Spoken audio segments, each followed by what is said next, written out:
ভিতরে, তারপরে কপালে খুব ব্যথা হয়। 4 বছর গোটাক দেয় না। অভ্যুত্থানের শহীদ পরিবার ও আহতদের দিন কাটছে মানসিক যন্ত্রণায়। যাত্রাবাড়িতে 130 জন বয়ে বেড়াচ্ছেন ক্ষত, শোকাচ্ছন্ন স্বজনরা। 64 জনের পরিচয় শনাক্ত। কেউ বাঁচতেছে না, তখন একটা লাঠি হাতে করে নিজেও নেমে গেছি। হেলিকপ্টার দিয়ে গুলি ছড়ছে, বাচ্চা নিয়ে মেঝেতে বিছানা করে তারপরে শুয়েছে। 5 তারিখ তো এই জায়গায় আমাদের সামনে আমরা ভ্যানে করে লাশ উঠাই দিয়েছি। আন্দোলনে মৃত্যুকে পুঁজি করে বাণিজ্য করছে এক কিছু মামলাই করি না। আমি সিগনেচার না দিলে তো মামলা হবে না। এই ব্যাপারটা আমরা কিছু জানি না, বুঝি না। আমি কয়েকদিন ছিলাম না, ওই আমাকে অবৈধ না কেন এই কাজটা দেখেছে আমার অবৈধ করে। দেখছিলেন বিশেষ শিরোনাম। দুপুরের সময় সঙ্গে আছি আমি সজল মিত্র রিচার্ড। এবার অন্যান্য শীর্ষ সংবাদ। ফুলেল শ্রদ্ধায় সিক্ত উপদেষ্টা হাসান আরিফ। সুপ্রিম কোর্ট ও সচিবালয় প্রাঙ্গণে জানাজা। সিএমএইচে রাখা হবে মরদেহ। কানাডা থেকে মেয়ে ফেরার পর সোমবার দাফন। বাড়ছে ছিনতাই ডাকাতি। সাভারে গভীর রাতে যাত্রীবেশে চলন্ত বাসে লুটপাট, ছুরিকাঘাতে আহত 4 যাত্রী। আশুলিয়ায় বিয়ের গাড়ি ও প্রাইভেট কারেও হানা, আতঙ্কে সাধারণ মানুষ। গাজীপুরের টঙ্গীতে ট্রাক সহ তুরাগ নদে ভেঙে পড়ল বেইলি ব্রিজ। 8 ঘন্টায়ও শুরু হয়নি উদ্ধার কাজ। যান চলাচল ব্যাহত, বিকল্প পথে চলছে গাড়ি। মদ্যপ চালকের প্রাইভেট কারের ধাক্কায় বুয়েট ছাত্র নিহতের প্রতিবাদে সোচ্চার সহপাঠীরা। সর্বোচ্চ শাস্তি সহ 5 দফা দাবি। ঘটনাকে ভিন্ন খাতে নিতে চেষ্টার অভিযোগ। এবং ভারত ভিসা বন্ধ করায় বিকল্প গন্তব্য খুঁজছেন বাংলাদেশের পর্যটকরা। বেছে নিচ্ছেন থাইল্যান্ড, শ্রীলঙ্কা কিংবা মালদ্বীপ। ঢাকা দিল্লি সুসম্পর্ক বজায় রাখার পরামর্শ।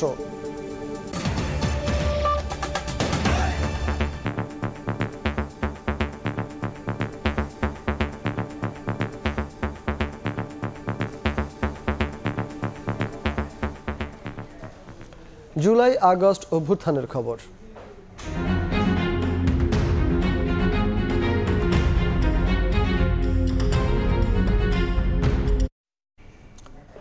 জুলাই গণ অভ্যুত্থানে ঢাকা চট্টগ্রাম যোগসূত্র স্থাপনের কেন্দ্রবিন্দুতে ছিল যাত্রাবাড়ি এলাকা। এই এলাকায় ঠিক কতজন আহত কিংবা নিহত হয়েছেন তার সঠিক পরিসংখ্যান পাওয়া না গেলেও এখন পর্যন্ত নিহত 64 জনের পরিচয় শনাক্ত করা সম্ভব হয়েছে এবং 130 জন আহতের খবর নিশ্চিত হওয়া গেছে। কেউ কেউ এখনও বুলেটের আঘাতের যন্ত্রণার সঙ্গে নিয়ে করছেন দিনযাপন, আর কেউ কেউ স্বজন হারিয়ে হয়েছেন নিঃস্ব।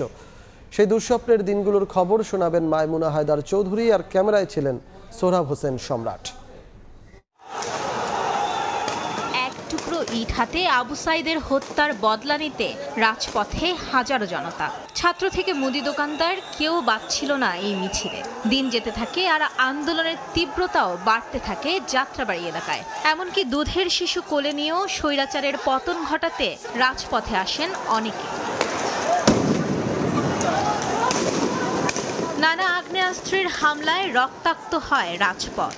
তবুও স্বৈরাচারের বিরুদ্ধে যাত্রাবাড়ি মহাসড়কে প্রতিরোধ গড়ে তোলে ছাত্র জনতা।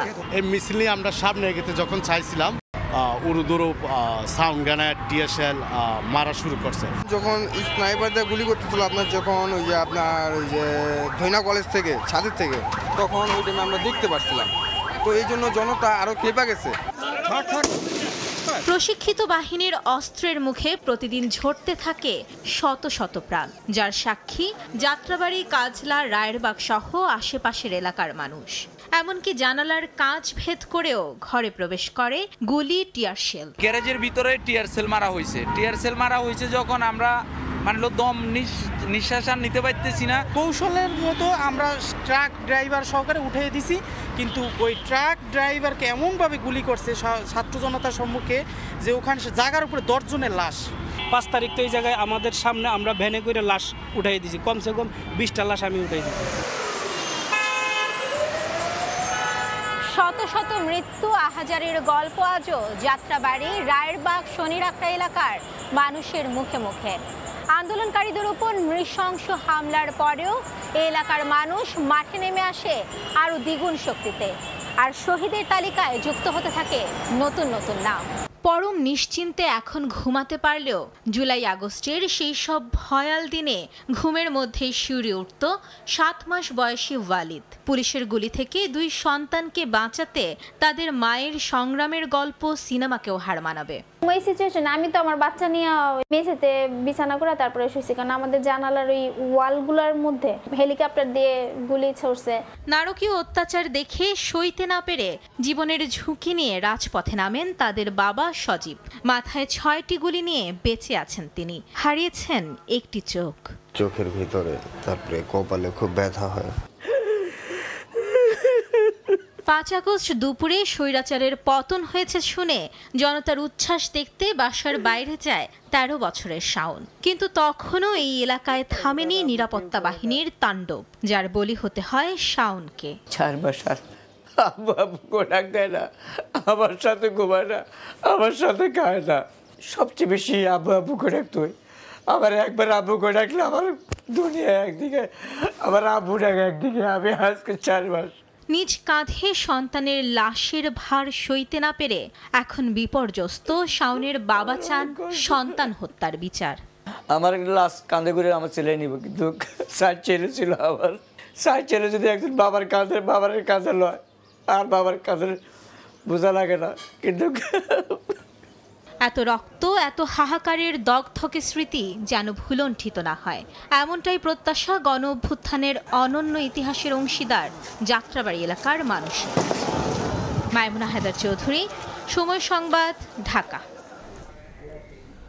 রাজপথ লাল করে যাদের রক্তের বিনিময়ে গর্জে উঠেছিল স্বৈরাচার পতনের আন্দোলন, তাদের মৃত্যুকেই পুঁজি করে বাণিজ্য চালাচ্ছে এক পক্ষ। ভুয়া বাদী ব্যবহার করে ঢালাওভাবে তৈরি করছে মামলার আসামির তালিকা। যদিও পুলিশ বলছে নিরপরাধ কাউকে হয়রানি করা হবে না। আসিফ মোহাম্মদ সিয়ামের রিপোর্ট। হত্যা উত্তরায় আর আসামি সারা বাংলাদেশ জুড়ে। বৈষম্য বিরোধী ছাত্র আন্দোলনে আলী হোসেন হত্যা মামলায় 186 জন আসামির মধ্যে 15 নম্বর থেকে চোখে পড়ে এমন চিত্র। দেশের বিভিন্ন প্রান্তে বসে অভিযুক্তরা কিভাবে জড়ালেন সেই প্রশ্ন নিয়ে মামলার আইনজীবী আরিফুর রহমানের কাছে সময় সংবাদ। কিন্তু আইনজীবী নিজেই জানেন না মামলার কথা। আমি কয়েকদিন ছিলাম না, ওই আমাকে অবেদনা কেন এই কাজটা দেখেছে আমার ওই দিন তো হাজার হাজার মানুষ ছাত্রজনতাকে খুন করার জন্য কাজ করেছে, মেরেছে, সহযোগিতা করেছে। আওয়ামী লীগ, যুবলীগ, ছাত্রলীগ, বিভিন্ন ফ্যাসিজমের লোকজনরা ছিল। তো সেখানে যাদের বিষয়ে আমরা তথ্য পেয়েছি তাদেরকে আনা হয়েছে। কে চেনেন না আলী হোসেনের পরিবার। অকালে স্বজন হারিয়ে সংসারের টালমাটাল পরিস্থিতিতে মামলা দায়েরের চিন্তাও করেননি এখনো। কিছু মামলাই করি না, আমরা তো সরকারের লাইনে আছি, সরকারে যা করে তাই। আমি সিগনেচার না দিলে তো মামলা হবে না। কারণ কেমন করলে এটা তো মনে হয় আমরা তথ্য দিয়ে বুঝে যে এই ব্যাপারে আমরা কিছু জানি না, বুঝি না। বগুড়াতে সেদিন কর্মস্থলে থাকা অবস্থায় ঢাকার ঘটনায় কিভাবে আসলে আমাকে অভিযুক্ত করা হলো। কোনো প্রকার রাজনীতির সঙ্গে কোনো দলীয় পোস্ট পদবি বা কোনো দলের একেবারেই সংশ্লিষ্ট এ ধরনের কোনো কিছুই আমার পাবে না। বিতর্কিত ওকালতনামায় ঢালাও আসামি করে মামলার গোমর ফাঁস করলেন এক আইনজীবী। জানান মামলা বাণিজ্যের কথা। এটা অনেক বড় বাণিজ্য, 600 জন 500 জন আসামি থাকলে তাছাড়া কোনো কিছু। বাণিজ্যিক উদ্দেশ্য হলে আরো নিজের নাম রাখার কথা ছিল না। ধরেন হলো কালকে সরকার ফোন করলো, এই যে সে 500 জনের নামে যে মামলাটা করলো, নিজে আইনজীবী, তা ওনার খেসারত একটা দিতে হবে না। উত্তরা পূর্ব থানার তদন্ত কর্মকর্তার সাথে এ বিষয়ে যোগাযোগ করলে তিনি আশ্বস্ত করেন জালিয়াতি প্রমাণ মিললে নেওয়া হবে আইনানুগ ব্যবস্থা। আসিফ মোহাম্মদ সিয়াম, সময় সংবাদ, ঢাকা। এবার অন্য প্রসঙ্গ। দীর্ঘদিনের সহকর্মীদের ফুলেল শ্রদ্ধায় সিক্ত হলেন উপদেষ্টা হাসান আরিফ। সুপ্রিম কোর্ট প্রাঙ্গণে তাকে শেষ বিদায় জানানো হলো শ্রদ্ধা ভালোবাসায়। সেখানেই অনুষ্ঠিত হয় দ্বিতীয় নামাজে জানাজা। এরপর মরদেহ নেওয়া হয় সচিবালয়ে। জ্যেষ্ঠ আইনজীবী, সরকারের উপদেষ্টা ও আমলারা বলছেন প্রায় সব ক্ষেত্রেই সর্বোচ্চ পেশাদারিত্বের স্বাক্ষর রেখে গেছেন হাসান আরিফ। তার মৃত্যুতে দেশের অপূরণীয় ক্ষতি হলো। দীর্ঘদিন পর নিথর দেহে এলেন 54 বছরের কর্মস্থলে। শনিবার সকালে সুপ্রিম কোর্ট প্রাঙ্গণে আনা হয় অন্তর্বর্তী সরকারের ভূমি, বেসামরিক বিমান পরিবহন ও পর্যটন মন্ত্রণালয়ের উপদেষ্টা এএফ হাসান আরিফের মরদেহ। সাবেক এই অ্যাটর্নি জেনারেলের প্রতি শেষবারের মতো শ্রদ্ধা জানান সহকর্মীরা। এরপর সেখানে অনুষ্ঠিত হয় দ্বিতীয় নামাজে জানাজা। হাসান আরিফের বর্ণাঢ্য জীবনের স্মৃতিচারণ করেন সিনিয়র আইনজীবীরা। ছাত্র জনতার বিপ্লবের পরে বাংলাদেশের নতুন বাংলাদেশের একজন উপদেষ্টা হিসেবে দায়িত্ব পালন করেছেন, সর্বজনের কাছে গ্রহণযোগ্য। এই যে শিক্ষিত এবং এই যে উন্নত মানের লোকদের বিদায় আমাদের সমাজের জন্য একটা দুর্ভাগ্য এবং শূন্যতার সৃষ্টি। আইনজীবী থেকে রাষ্ট্রের সর্বোচ্চ আইন কর্মকর্তা, প্রতি ক্ষেত্রেই সর্বোচ্চ পেশাদারিত্বের স্বাক্ষর রেখে গেছেন হাসান আরিফ। জটিল আইনের প্রশ্নে আইনের ব্যাখ্যা দিয়ে আদালতকে সাহায্য করেছেন, এটা অতুলনীয়। তার বাচনভঙ্গি, তার পড়াশোনার স্টাইল, তার আদালতের প্রেজেন্টেশনের যে স্টাইল, সব কিছু বাংলাদেশের আইনজীবী প্রত্যেকের জন্য অনুকরণীয়, অনুসরণীয়। তার এই জীবনে তার সত্যতা নিয়ে কেউ কোনো প্রশ্ন কখনো তোলেন এবং এত বিশ্বাসযোগ্য ছিল। তার যে অকাল মৃত্যু, এই মৃত্যুতে জাতির যে ক্ষতি হয়েছে, দেশের যে ক্ষতি হয়েছে, আইন অঙ্গনের যে ক্ষতি হয়েছে, এই ক্ষতি অপূরণীয়। গণতন্ত্রকে অন্তর থেকে বিশ্বাস করতেন, সংবিধানকে সমুন্নত রাখার জন্য একজন যুদ্ধ হিসাবে তারা কেরিয়ার ছিল আর কি। সুপ্রিম কোর্টে জানাজা শেষে মরদেহ নেওয়া হয় সচিবালয়ে, সেখানেও ফুলেল শ্রদ্ধায় সিক্ত হন হাসান আরিফ। তৃতীয় জানাজা শেষে উপদেষ্টা ও সচিবরা বলেন, দেশের ক্রান্তিকালে নিজের অভিজ্ঞতা দিয়ে হাসান আরিফ করে গেছেন নতুন বাংলাদেশ গড়ার কাজ। আমরা প্রার্থনা করব আল্লাহ যেন ওনাকে জান্নাতবাসী করেন। স্যারের যে বিনয়, এই বিনয় তার পরিবারে, আমাদের সকলের মধ্যে, তার কর্মস্থলে নিশ্চয়ই একটা প্রভাব রেখে যাবে। জানাজা ও শ্রদ্ধা জানানো শেষে হাসান আরিফের মরদেহ রাখা হয়েছে সিএমএইচে। কানাডা থেকে মেয়ে দেশে ফেরার পর সোমবার শহীদ বুদ্ধিজীবী কবরস্থানে দাফন করা হবে তাকে। 23 তারিখে মিরপুর বুদ্ধিজীবী কবরস্থানে দাফন করব। সময়টা অবশ্যই জোহরের আগে হওয়ার সম্ভাবনা বেশি। বিগত তত্ত্বাবধায়ক সরকারের আমলেও উপদেষ্টার দায়িত্ব পালন করেন হাসান আরিফ। শাকির আহমেদ, সময় সংবাদ, ঢাকা। চলন্ত বাসে অস্ত্রের মুখে যাত্রীদের জিম্মি, এরপর মারধর করে সর্বস্ব লুট। ঢাকার সাভার ও আশুলিয়ায় আলাদা স্থানে এক রাতেই 3 গাড়িতে হয়েছে ডাকাতি। এ সময় আহত হয়েছেনও বেশ কয়েকজন। একের পর এক ডাকাতিতে নিরাপত্তাহীনতায় আতঙ্কে সাধারণ মানুষ। পুলিশ বলছে, অপরাধ দমনে সড়ক মহাসড়কে টহল জোরদার করা হচ্ছে। শুক্রবার রাতে সাভারের রেডিও কলোনি থেকে যাত্রী বেশে ওয়েলকাম পরিবহনের একটি বাসে উঠে ডাকাত দল ধারালো অস্ত্র দিয়ে 4 জনকে কুপিয়ে আতঙ্ক ছড়ায় জনমনে। পরে সব যাত্রীর কাছ থেকে নগদ টাকা ও মোবাইল ফোন সহ সর্বস্ব লুট করে ডাকাতরা। একই রাতে আশুলিয়ার বঙ্গবন্ধু রোডেও একটি বিয়ের গাড়িতে হানা দেয় ডাকাতরা। স্থানীয়রা জানান, ময়মনসিংহ থেকে বিয়ে বাড়ির মিনি বাস আশুলিয়ার সদরপুরে পৌঁছালে রাস্তায় গাছ ফেলে সবাইকে মারধর করে নগদ টাকা ও মোবাইল ফোন লুট করে পালিয়ে যায় ডাকাত দল। আশুলিয়ার কাঠগড়া টঙ্গাবাড়ি আঞ্চলিক সড়কের দুর্গাপুরেও ডাকাতি হয়েছে। শুক্রবার রাতে চলন্ত প্রাইভেট কারের গতিরোধ করে ডাকাতরা। পরে যাত্রীদের কাছ থেকে লক্ষাধিক টাকা সহ মোবাইল ফোন ছিনিয়ে নিয়ে পালিয়ে যায় তারা। একের পর এক এমন ডাকাতির ঘটনায় নিরাপত্তাহীনতায় আতঙ্কে দিন কাটছে সাধারণ মানুষের। মহাসড়ক থেকে ছাড়িয়েও এখন বর্তমানে এই যে শাখা সড়কগুলো রয়েছে, সেই শাখা সড়কেও ইদানিং আমরা এই ডাকাতির খবর শুনতে পাচ্ছি। রাতে বেলা যখন বাসায় যাই তখন দেখা যাচ্ছে যে আমরা ওই আতঙ্কে থাকি। সেনাবাহিনীর কাছে গেলে সেনাবাহিনী বলতে আছে পুলিশে যান, পুলিশের কাছে গেলে বলতে আছে কয় সেনাবাহিনীর কাছে যান। এখন আমরা যে কি যে পরিস্থিতি, কার কাছে যে যাব। গাড়ির মধ্যে মহিলারা বসে আছে, ছিনতাইকারীরা বাঁশবাড়ির সিপাই থেকে বাড়াইয়া তাদের ধাওয়া করতেছে। তো মহিলা দুটো ছিল, তাদের গলার চেন মেন টাকা পয়সা যা কিছু ছিল সবকিছু লয়ে গেছে। প্রতিদিনই প্রায় রাতে এখানে ডাকাতি হইতেছে, ওখানে ডাকাতি হইতেছে। লাগে আসলে আমাদের নিরাপত্তা আছে? এই যে মানুষের বিভিন্ন ক্ষতি, আমরা বাড়িতে ভয় পাইতে আসছি। পুলিশ বলছে, ঘটনাস্থল পরিদর্শন করে ডাকাতদের ধরতে অভিযান চলছে। অপরাধ দমনে সড়ক মহাসড়কে টহল জোরদার করার কথাও জানিয়েছে পুলিশ। রিমো সিদ্দিক, সময় সংবাদ। রাজধানীতে বেড়েছে চুরি ছিনতাইয়ের ঘটনা। চুরি ছিনতাই রোধে তেজগাঁও শিল্পাঞ্চল ও হাতিরঝিল থানা এলাকায় গঠন করা হয়েছে পুলিশের বিশেষ টিম।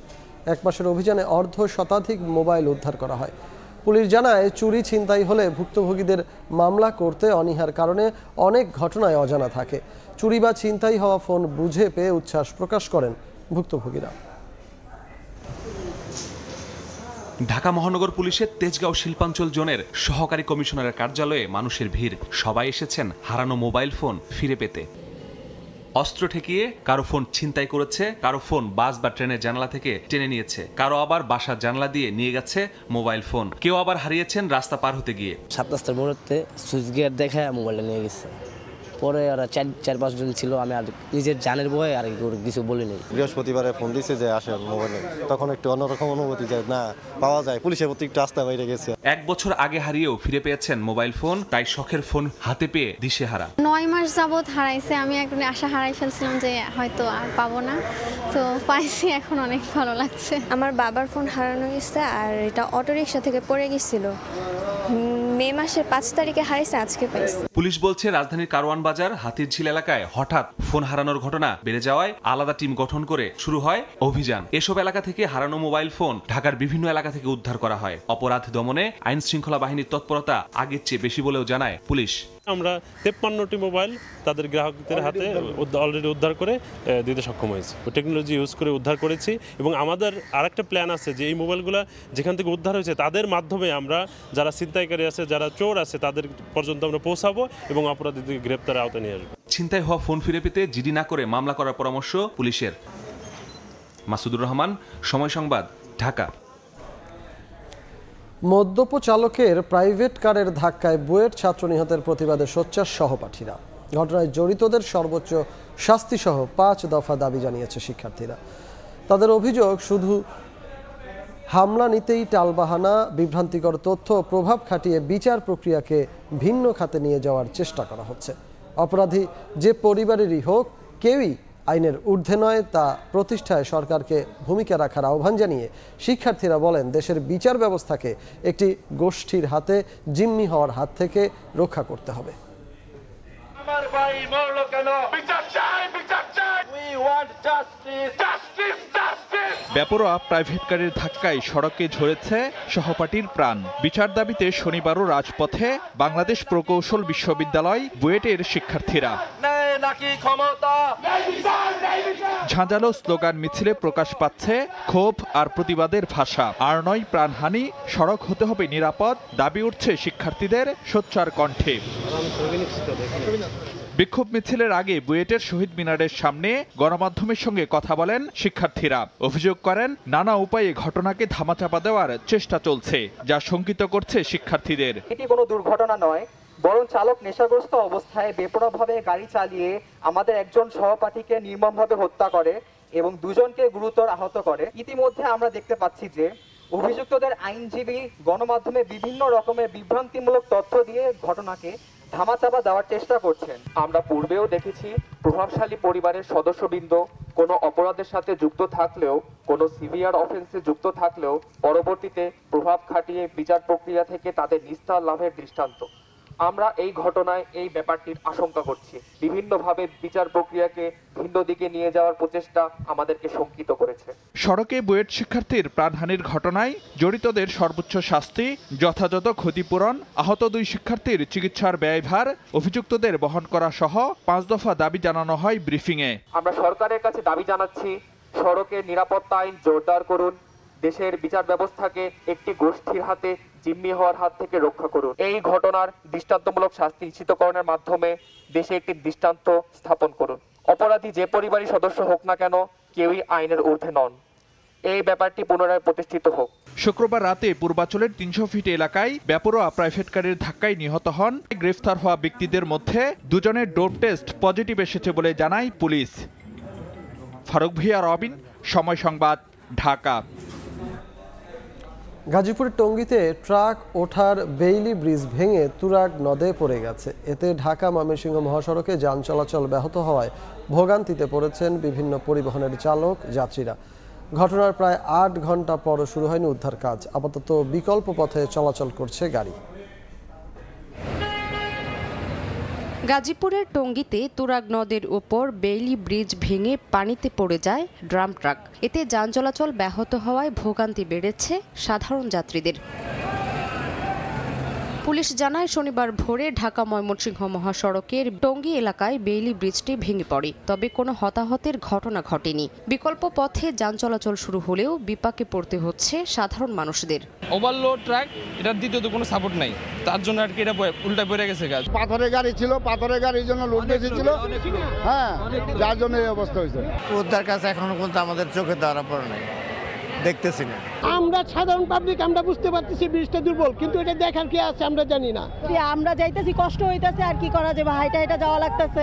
এইরকম যাতে ঘটনা না ঘটে কর্তৃপক্ষের আগে থেকে এই ব্যাপারে সচেতন থাকা উচিত। এদিকে পাথর বোঝায় ট্রাকটির অতিরিক্ত ধারণ ক্ষমতার কারণেই ব্রিজটি ভেঙে যায় বলে জানিয়েছে গাজীপুর মেট্রোপলিটন পুলিশ।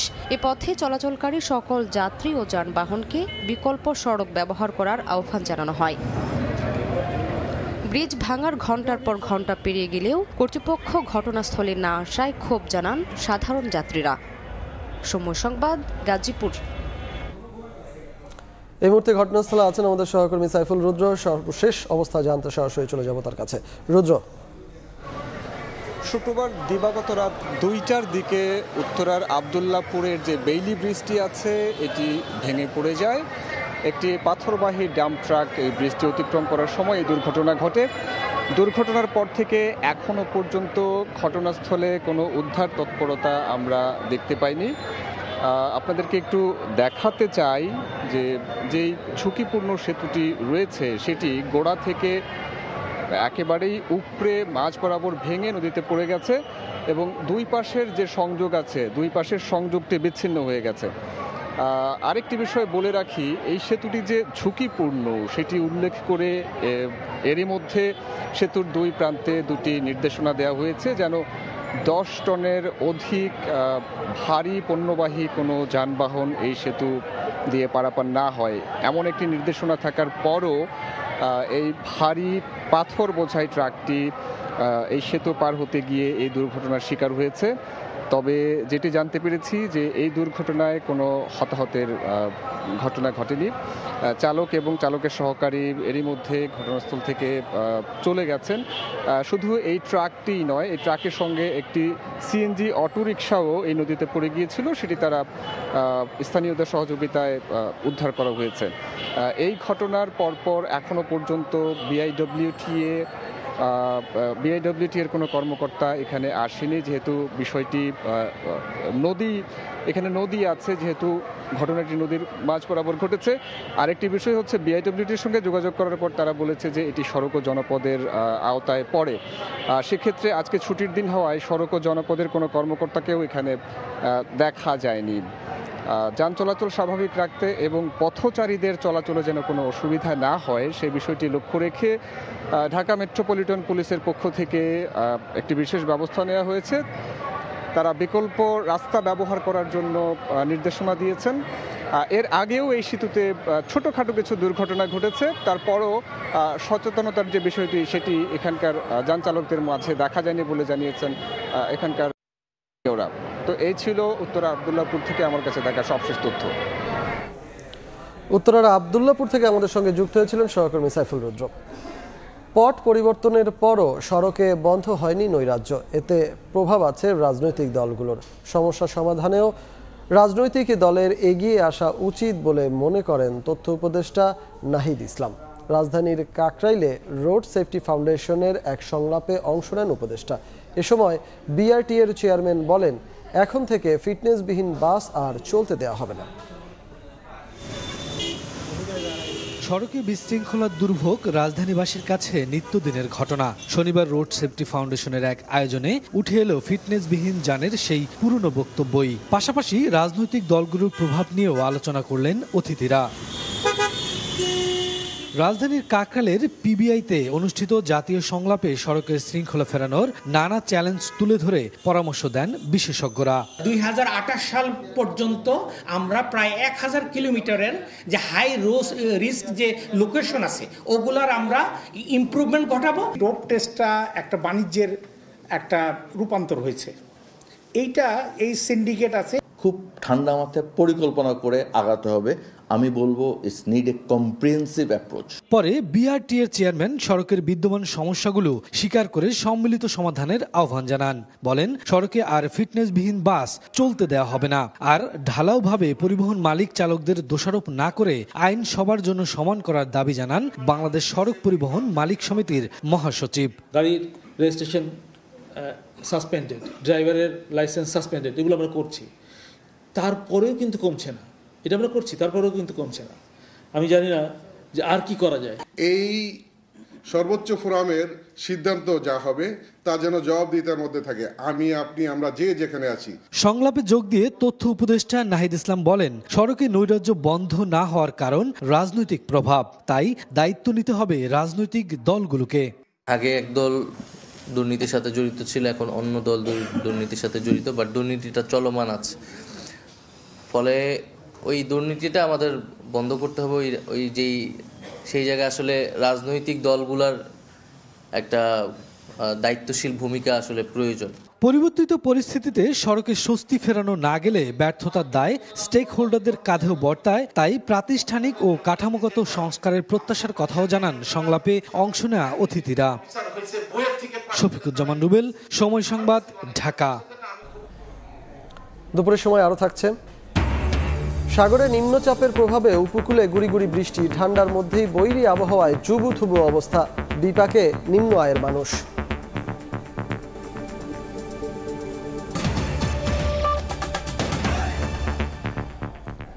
জুলাই অভ্যুত্থানের আকাঙ্ক্ষা বাস্তবায়নে অন্তর্বর্তী সরকারকে কাজ করার আহ্বান জানিয়েছেন বিএনপি চেয়ারপারসনের উপদেষ্টা মোয়াজ্জেম হোসেন আলাল।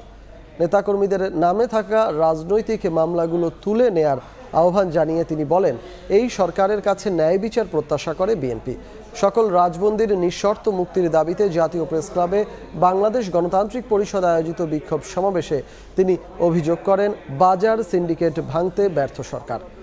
মানুষ ন্যায় বিচার প্রত্যাশা করে জানিয়ে আলাল বলেন, বেগম খালেদা জিয়া ও তারেক রহমানের বিরুদ্ধে মিথ্যে রায় দেয়া হয়েছিল এবং এ কাজে সহায়তাকারীদের আওয়ামী লীগ পুরস্কৃত করেছিল।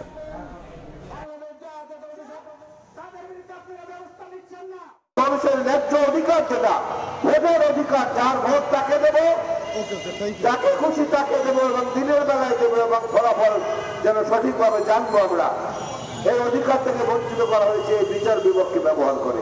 আজকের দিনে সংস্কার বা অন্য কোনো অজুহাত দেখিয়ে দিনের পর দিন মানুষকে অধিকার বঞ্চিত রাখার কোনো যুক্তি আপনারা খুঁজে বের করতে পারবেন না। যদি তাই হয় তাহলে আবার বিএনপির পক্ষ থেকে আমাদেরকে জেলায় জেলায় যেতে হবে, বিভাগে বিভাগে সমাবেশ করতে হবে। বাংলাদেশের মানুষ আজকে তাদের জীবন ধারণের জন্য সামান্য জিনিস কেনার মতো সামর্থ্য তাদের কেন নাই? বাজার সিন্ডিকেট কেন ভাঙতে পারছেন না? সাম্যের বাংলাদেশ গড়ে তুলতে বৈষম্যকে নির্বাসনে পাঠানোর ঘোষণা দিলেন জামায়াতে ইসলামের আমির ডাক্তার শফিকুর রহমান।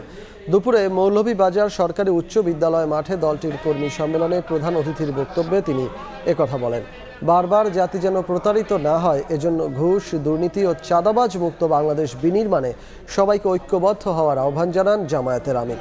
কেন্দ্রীয় সহকারী সেক্রেটারি জেনারেল এহসানুল মাহবুব জুবায়ের, নির্বাহী পরিষদের সদস্য মোহাম্মদ সেলিম উদ্দিন সহ কেন্দ্রীয় ও স্থানীয় নেতারাও সমাবেশে বক্তব্য রাখেন। আমরা একটা সাম্যের বাংলাদেশ গড়ে তুলব, আমরা বৈষম্যকে নির্বাসনে পাঠাবো, আমরা মেধার স্বীকৃতি প্রদান করব, আমরা পলিটোক্রেসি নয় মেরিটোক্রেসির ভিত্তিতে একটা জাতি গঠন করব, আমরা যুবকদেরকে শিক্ষা দিয়ে বেকারের হাত বানাবো না। এই দেশে নারী পুরুষ নির্বিশেষে যার যার যোগ্যতা অনুযায়ী তার তার কর্মক্ষেত্রে সে কাজ করবে। এখানে ধর্ম বিবেচনায় নেওয়া হবে না, এখানে লিঙ্গ বিবেচনায় নেওয়া হবে না।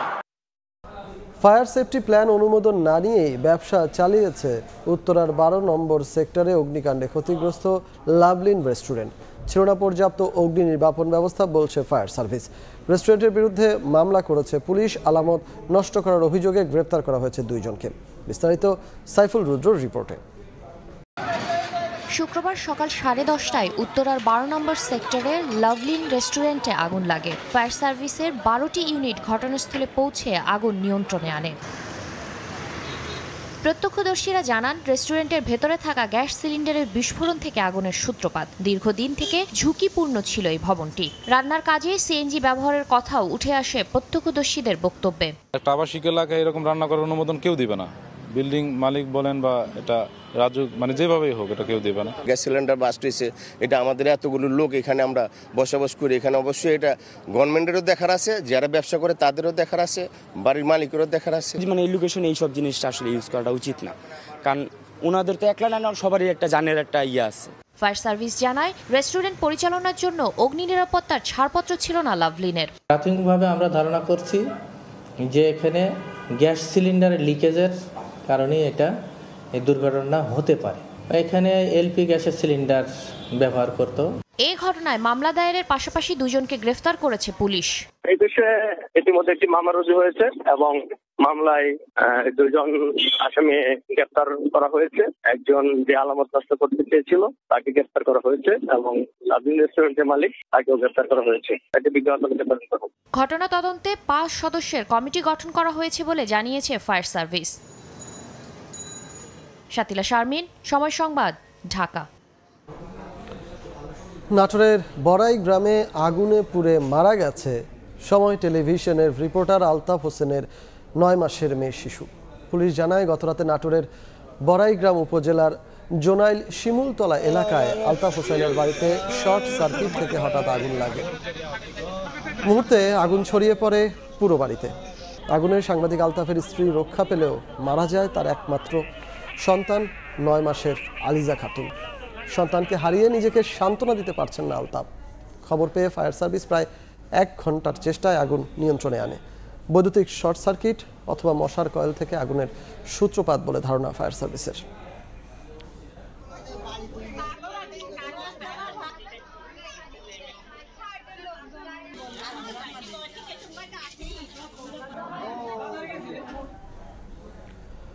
দক্ষিণ পশ্চিম বঙ্গোপসাগর ও তৎসংলগ্ন এলাকায় অবস্থানরত লঘুচাপটি নিম্নচাপে পরিণত হওয়ায় উপকূলে গুড়ি গুড়ি বৃষ্টি হচ্ছে। পৌষের শীতে গুড়ি বৃষ্টি আর গুমট আবহাওয়ায় জুবুথুবু অবস্থা। সকাল থেকেই অনেক স্থানে দেখা নেই সূর্যের। জনজীবনে নেমে এসেছে ভোগান্তি। তারা বলছেন শুক্রবার রাত থেকে উপকূল জুড়ে গুড়ি গুড়ি বৃষ্টি হলেও আজ সকাল থেকে বাড়তে থাকে বৃষ্টির পরিমাণ। ঘরের বাইরে বের হয়ে লোকজনকে পড়তে হয় বিপাকে।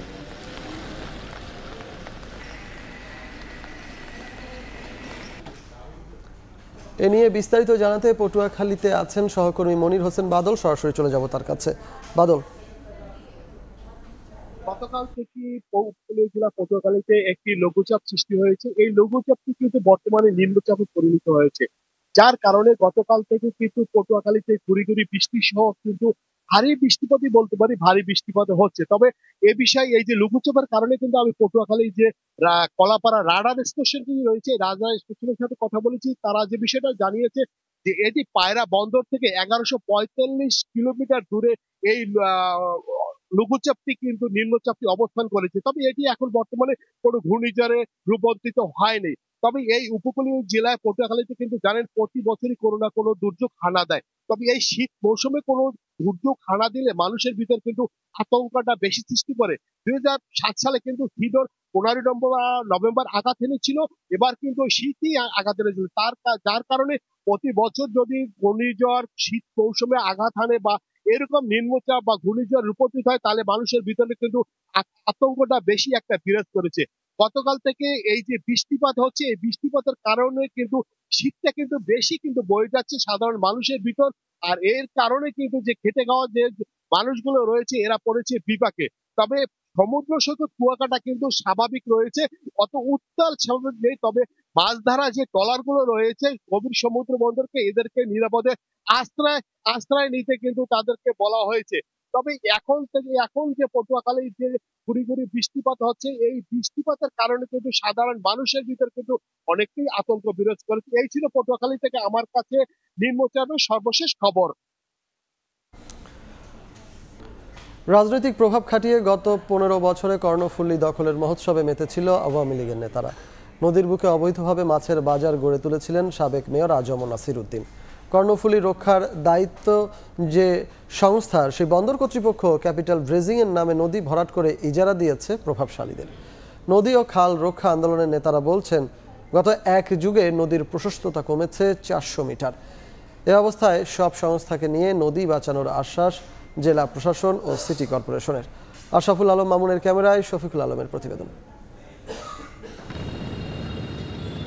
অর্থনীতির চালিকা শক্তি চট্টগ্রাম বন্দরের প্রাণ কর্ণফুলী নদী, কিন্তু ভূমিদস্যুদের কবলে পড়ে নদীটি এখন অস্তিত্ব সংকটের পথে। পানি প্রবাহ বাধাগ্রস্ত করে গড়ে তোলা হয়েছে মাছের বাজার সহ অসংখ্য অবৈধ স্থাপনা।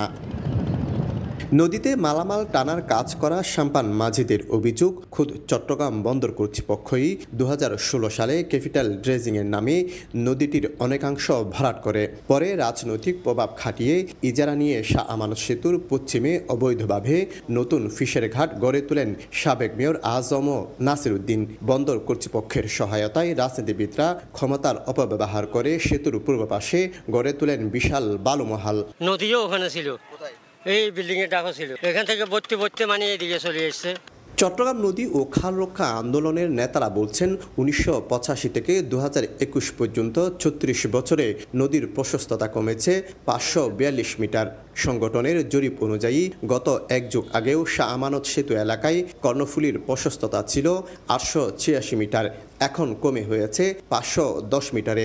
স্বপ্ন দেখার বিভিন্ন প্রক্রিয়াতে কিন্তু আমরা কর্ণফুলীকে রাখছি না। এই না ভাবাটা বৃহত্তর একটি জনগোষ্ঠী সহ দেশের অর্থনীতি ক্ষতিগ্রস্ত হবে।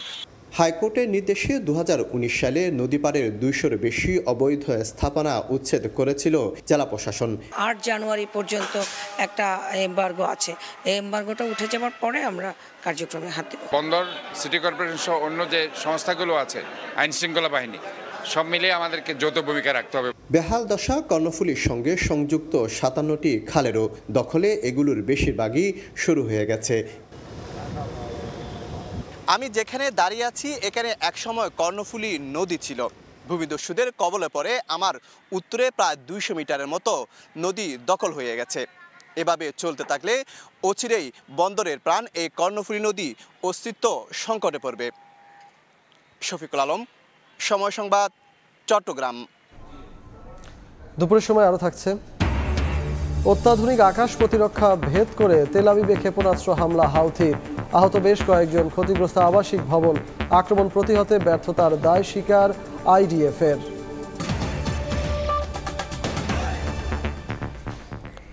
আওয়ামী শাসনামলে অনেক গণমাধ্যম কর্মী অতি উৎসাহী হয়ে দলীয় সাংবাদিকতা করেছেন। তাই গণমাধ্যমের সংস্কার আনতে হলে আগে প্রতিষ্ঠানগুলোর অতীত ভূমিকা নিয়ে নিজেদের মধ্যেই পর্যালোচনা করতে হবে। ব্রডকাস্ট জার্নালিস্ট সেন্টার বিজেসির 5ম সম্মেলনে এসব কথা বলেন বক্তারা। শনিবার রাজধানীর মাতৃভাষা ইনস্টিটিউটে অনুষ্ঠিত সম্মেলনে গণমাধ্যম সংস্কার কমিশনের প্রধান কামাল আহমেদ বলেন, সাংবাদিকদের বেতন, ভাতা ও চাকরির নিরাপত্তার যেমন নিশ্চয়তা নেই, তেমনি গণমাধ্যমও তাদের মান সার্বিকভাবে ধরে রাখতে পারেনি। সাংবাদিকদের বিকল্প পেশার জন্য প্রস্তুত থাকা উচিত বলে মন্তব্য করেন গণমাধ্যম ব্যক্তিত্ব শফিক রেহমান।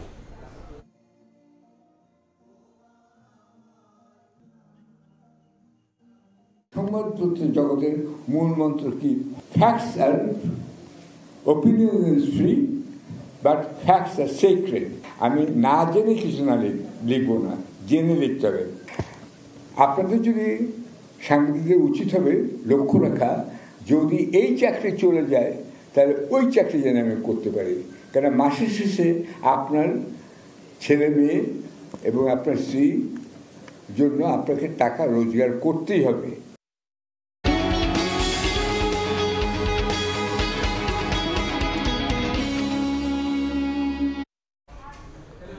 ভারতে ভিসা বন্ধ থাকায় বিদেশ ভ্রমণে এখন পূর্বমুখী হচ্ছেন বাংলাদেশের পর্যটকরা। পছন্দের গন্তব্য তালিকায় থাকছে চীন, মালয়েশিয়া, থাইল্যান্ড কিংবা মালদ্বীপ। ভারত সাধারণ ভিসা বন্ধ করায় পর্যটকরা বিকল্প গন্তব্য খুঁজছে বলে মত এয়ারলাইন্সগুলোর। তবে বাংলাদেশিদের জন্য সহজ গন্তব্য হওয়ায় ভারতের সঙ্গে দ্বিপাক্ষিক সম্পর্ক ইতিবাচক রাখার পরামর্শ বিশেষজ্ঞদের। কাজল আব্দুল্লাহর রিপোর্ট। বছরের শেষ ও শুরু 4 থেকে 5 মাস দেশ থেকে দেশান্তরে ঘুরে বেড়ান ভ্রমণ পিপাসুরা। তাই দেশের সিলেট, কক্সবাজার সহ বিভিন্ন রুট ও বিদেশের ফ্লাইটগুলোতেও যাত্রীদের বাড়তি চাপ বিমানবন্দরে। বাংলাদেশি পর্যটকদের সহজ ভ্রমণ ও চিকিৎসাজনিত কারণে বরাবরই শীর্ষে ছিল ভারতের বিভিন্ন দর্শনীয় স্থান, কিন্তু জুলাই আগস্ট বিপ্লবের কারণে ভারত কর্তৃক সাধারণ ভিসা এখনো বন্ধ। এমন প্রেক্ষাপটে বিদেশে ঘোরাফেরায় ভ্রমণকারীরা বেছে নিচ্ছেন কাছের অনেক দেশ। ইন্ডিয়ার ভিসা অফ করার উপরে আমাদের ট্যুরিস্টদের বা ভ্রমণকারীদের নির্ভরশীলতা থাকার কথা না, কারণ আমাদের অনেক ট্যুরিস্ট স্পট আছে। বাংলাদেশে তো ঘোরার মতন অনেক পর্যটক জায়গা রয়েছে এবং পার্শ্ববর্তী দেশ থাইল্যান্ড আছে বা নেপাল আছে, এখানে ঘোরার জন্য সুইটেবল। সবারই উচিত আগে দেশ ভ্রমণ করে বিদেশে ভ্রমণের প্রতি আগ্রহী হওয়া। চলতি মৌসুমে দক্ষিণ এশিয়ার বেশ কয়েকটি দেশে সংখ্যা বেড়েছে পর্যটকদের, এমন তথ্য ট্রাভেল ও ট্যুর এজেন্সিদের সংগঠন আটাবের। নতুন ডেস্টিনেশন হিসেবে আমরা দেখতে পাচ্ছি যে শ্রীলঙ্কা, মালদ্বীপটা মোটামুটি ভালো জনপ্রিয়তা পাচ্ছে ইদানিং। এর পাশাপাশি চায়নার বিভিন্ন ডেস্টিনেশন কুনমিং, গুয়ানজু এবং বেইজিং। ভারত সাধারণ ভিসা বন্ধ করায় পর্যটকরা বিকল্প গন্তব্য খুঁজছে বলে মত এয়ারলাইন্সগুলোর। একটা পিক সিজন, তারপর হচ্ছে জুলাই আগস্টের যে দেশের যে সার্বিক যে অবস্থা এবং পরিবর্তিত পরিস্থিতিতে সবার মাঝে আসলে এবার একটা ঘোরার একটা টেন্ডেন্সিও কাজ করছে। ট্যুরিস্টদের যাতায়াতটা বন্ধ হয় নাই, কিন্তু সেই জায়গাটা আমি বলবো যে ইন্ডিয়ার থেকে যেহেতু ইন্ডিয়ার যেটা যেহেতু বিভিন্ন জায়গায় সেটার একটা ডিফারেন্ট অপশন তৈরি হয়েছে। তবে প্রতিবেশী রাষ্ট্র হিসেবে উভয় দেশের সুসম্পর্ক বজায় রাখার কথা বলছেন সংশ্লিষ্টরা। যোগাযোগ ব্যবস্থার কারণেই কিন্তু একটা বড় সংখ্যক ট্যুরিস্ট আমরা পার্শ্ববর্তী দেশ ভারতে যেয়ে থাকি। আমাদের এখানে ফ্যাসিলিটিস কম, যার জন্য এই ফ্যাসিলিটিসটা কম থাকার কারণেই কিন্তু আমাদের কিছু সংখ্যক স্পিল ওভার হয়ে ভারত বা অন্যান্য দেশে যাচ্ছে। সো কাজে এইটা আমরা এমন মনে করার কোনো কারণ নাই যে আমাদের এখানে হয়তো সেই রকম ব্যবস্থাপনা নাই বলে বা আমাদের এখানে উন্নততর চিকিৎসা সেবা নাই এর জন্য যাচ্ছে, এটা না। গত সেপ্টেম্বরে দেয়া ভারতের পর্যটন মন্ত্রণালয়ের তথ্য অনুযায়ী চলতি বছরের প্রথম 6 মাসে ভারত ভ্রমণ করেছেন প্রায় 47,80,000 পর্যটক। এর মধ্যে বাংলাদেশ থেকে চিকিৎসা, ব্যবসা, শপিং করা সহ পর্যটক হিসেবে গেছেন 21.55%। কাজল আব্দুল্লাহ, সময় সংবাদ, ঢাকা। দেশের বাইরের খবর। অত্যাধুনিক আকাশ প্রতিরক্ষা ব্যবস্থা ভেদ করে ইসরায়েলের প্রাণ কেন্দ্র তেল আবিবে ক্ষেপণাস্ত্র হামলা চালিয়েছে ইয়েমেনের হাউথি বিদ্রোহীরা। স্থানীয় সময় শনিবার রাতে তেল আবিব লক্ষ্য করে একের পর এক ক্ষেপণাস্ত্র হামলা চালায় গোষ্ঠীটি। ক্ষেপণাস্ত্র প্রতিহতে আকাশ প্রতিরক্ষা ব্যবস্থা সঠিকভাবে কাজ করতে ব্যর্থ হয়েছে বলে স্বীকার করেছে ইসরায়েলি প্রতিরক্ষা বাহিনী IDF।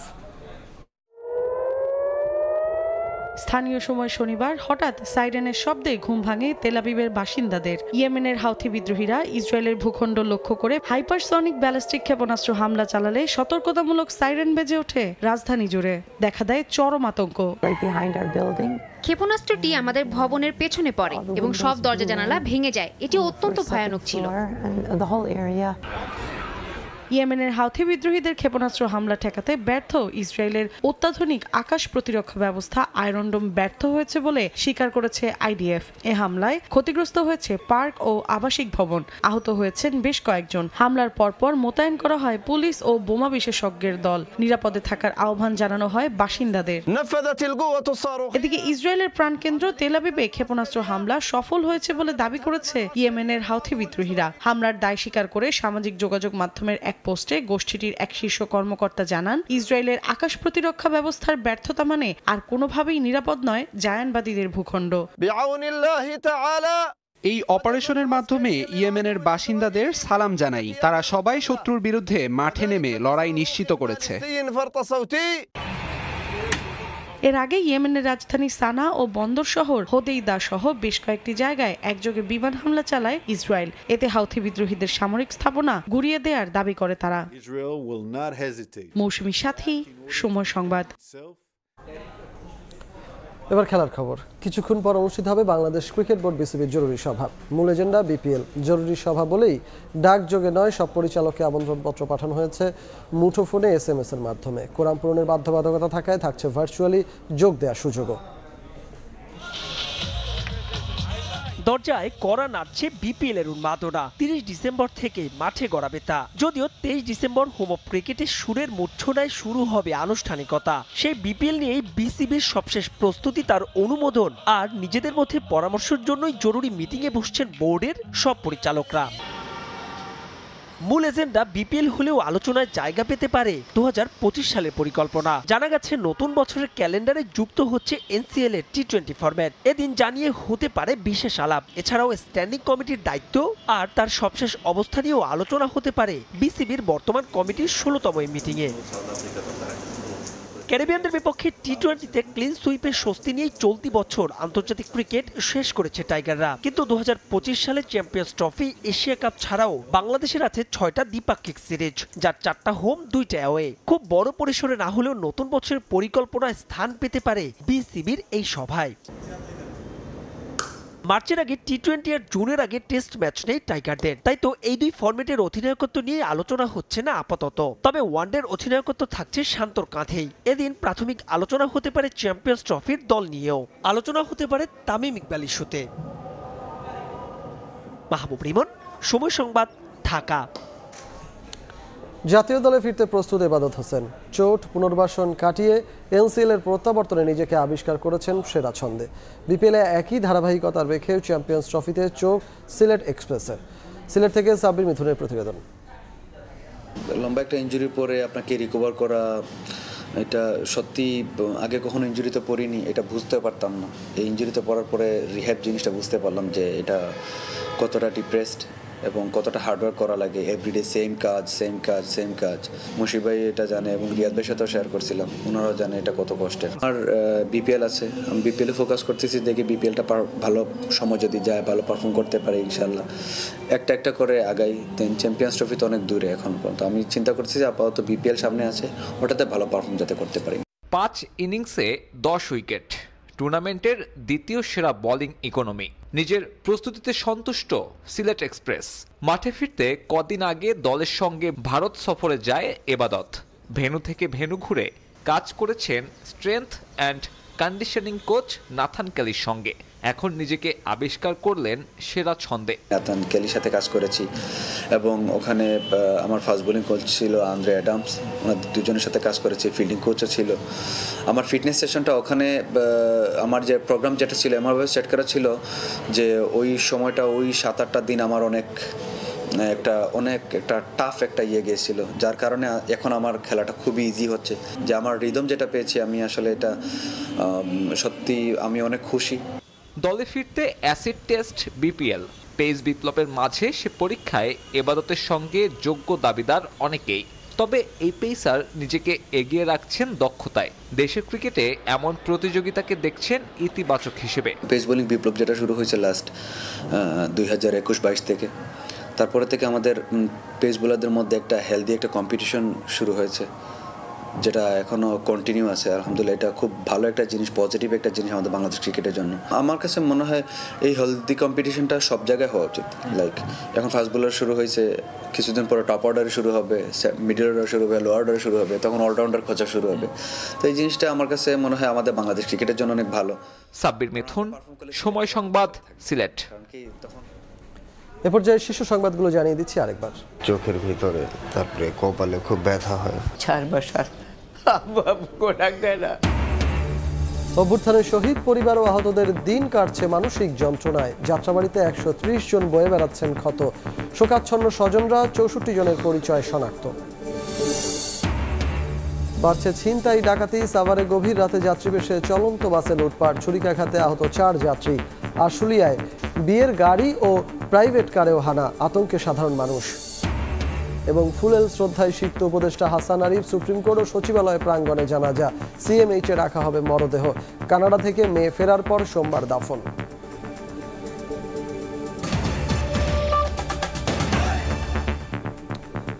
এই ছিল দুপুরের সময়ে, সঙ্গে থাকুন সময়ের।